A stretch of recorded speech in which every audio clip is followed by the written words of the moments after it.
Yeah, so my advice for speakers in school is don't go until you're ready. They're not for the faint-hearted. You got to be ready. You got to be ready. You got to know your stuff, and you got to get in there and you got to deliver it. You can't be messing about or thinking, I wonder if I should just. No, you need to grab them and not literally because you'd get banned, but you got to Yes. create engagement with them. And Yes. so yeah, someone said to me years ago, they said to me, do the schools ever give you any feedback sheets? Do the kids fill out any feedback forms? Sure. And I say, no, seriously, you don't need a feedback form.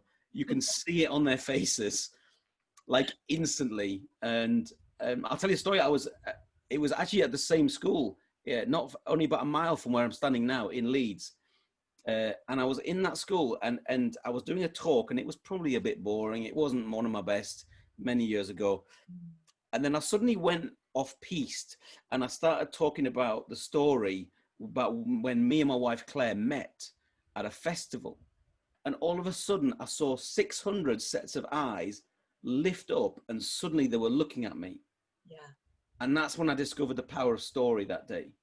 Yes. Because I was giving them facts and information. They were like, yeah, whatever. And as soon as I gave a little part of me away, they were like, oh, this is interesting. So I always remember, and even when I do presentation skills now, I always teach storytelling, because you can just, boom, you just hit it.